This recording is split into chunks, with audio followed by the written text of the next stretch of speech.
Bismillahirrahmanirrahim. Assalamualaikum warahmatullahi wabarakatuh. Perkenalkan, nama saya Muhammad Afin Sani dari program studi psikologi Islam. Video ini dibuat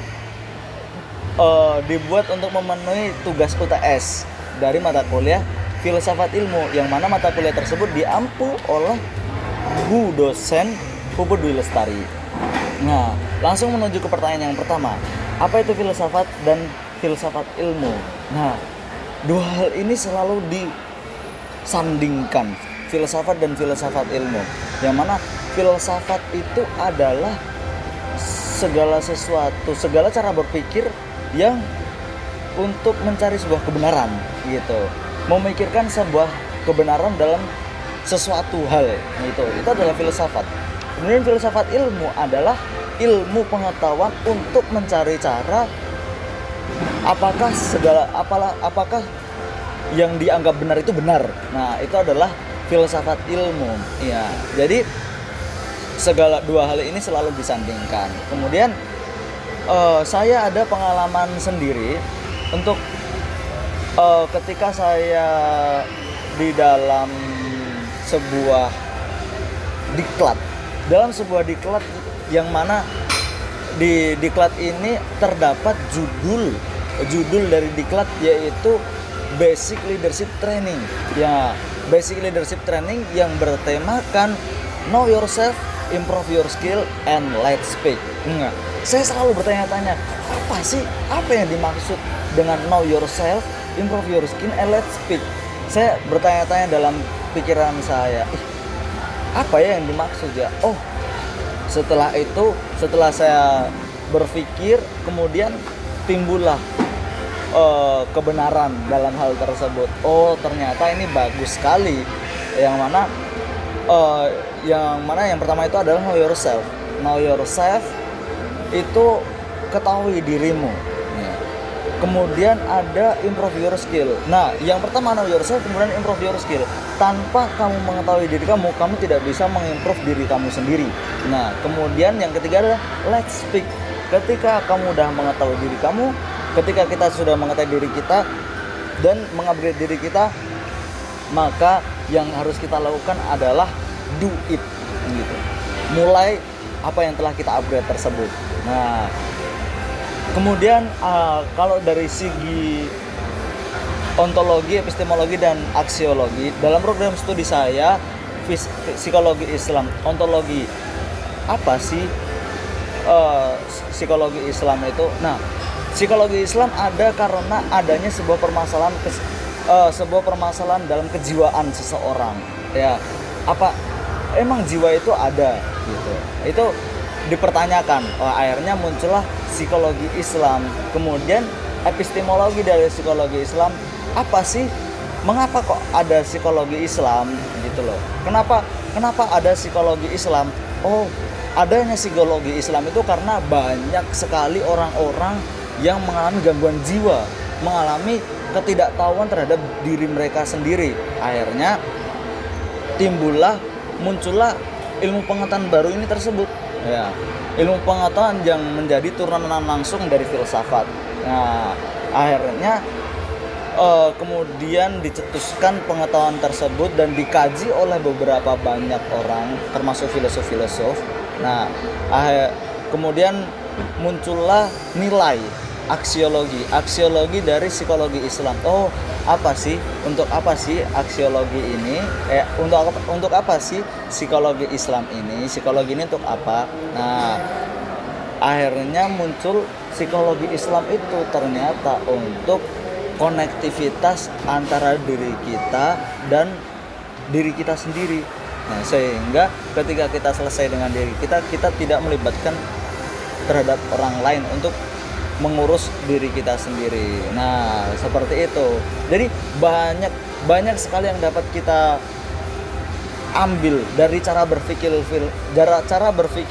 filsafat tersebut ya. Itu banyak sekali.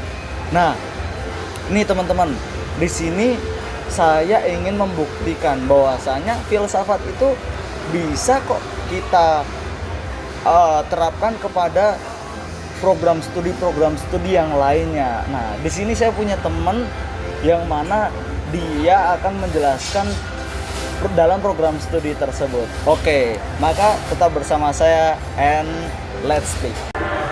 Oke teman-teman, kembali lagi dengan saya Muhammad Hafidz Zainulisani.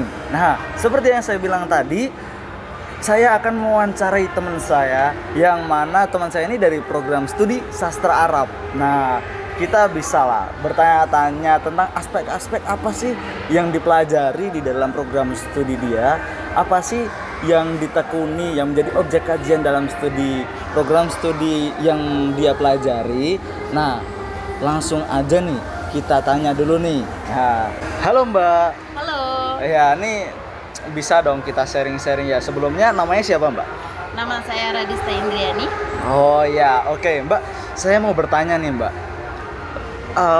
tentang seputar sastra Arab ya Mbak ya. Nah, ini secara spesifik nih Mbak, apa sih objek kajian yang diteliti dan dipelajari di dalam bidang keilmuan yang Anda tekuni? Nah, di dalam bahasa dan sastra Arab kita menekuni bahasa itu sendiri, yaitu bahasa Arab, dan kita menekuni budaya-budaya orang Arab.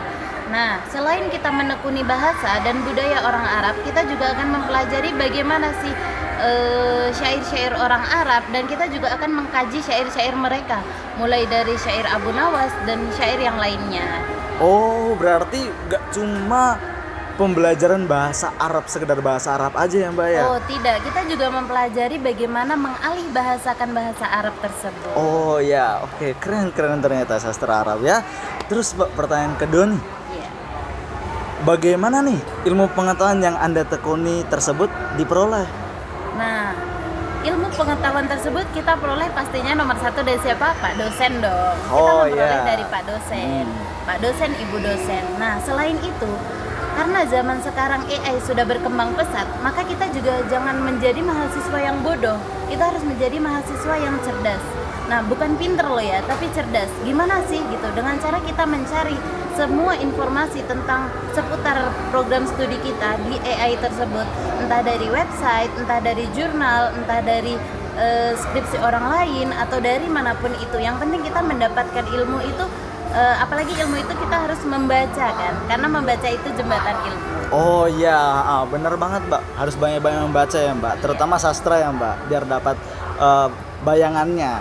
Oke, selanjutnya teori dan apa saja nih yang dibahas di dalamnya nih Mbak, serta metode-metode apa saja yang digunakan di dalamnya Mbak. Nah, dalam teori pembelajaran bahasa dan sastra Arab, kita mempelajari teori tentang teori behaviorisme, teori gestalt, dan teori kognitif.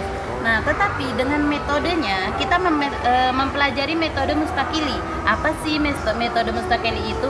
Metode mustakili yaitu metode yang mempermudah semua kalangan, entah itu dari orang Arab, entah itu dari orang Indonesia, ataupun dari orang dimanapun dia belajar, untuk mempermudah mempelajari hal tersebut. Oh iya, oke Mbak.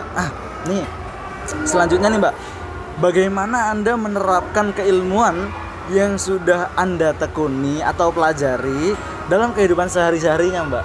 Nah, dalam kehidupan sehari-hari nih, misal ketika kita membaca jurnal atau membaca website, tentunya rujukan kita bukan hanya orang Indonesia dong. Iya, benar banget. Kita harus merujuk kepada orang Arab tersebut. Nah, enaknya di situ itu kita sudah bisa sedikit demi sedikit kita memahaminya tentunya. Apalagi ketika kita berdoa nih Mas, orang Indonesia nih, pastinya kita berdoa menggunakan bahasa Indonesia kan. Yeah. Nah, meskipun sedikit demi sedikit kita menggunakan bahasa Arab nih, tetapi kelebihan kita masuk di sastra Arab itu kita bisa mempelajari tarkib bahasa Arab dengan baik dan benar. Jadi ketika kita ingin berdoa A, B, C, menggunakan bahasa Arab itu dengan mudah Mas, kayak gitu. Oh iya, jadi kita lebih mengerti apa arti dari doa yang kita ucapkan ya Mbak jadi ya. Kita bisa lebih khusyuk gitu, apalagi ketika membaca Quran juga. Oh iya Mbak, seperti itu. Ya. Makasih banyak ya Mbak ya. Ini penjelasan yang sangat logis sekali ya Mbak ya dalam sastra Arab. Oke, terima kasih teman-teman udah menyimak wawancara dan sekitar filsafat ilmu dari kita. Nah, sekian dari saya. Wassalamualaikum warahmatullahi wabarakatuh. Semangat teman-teman.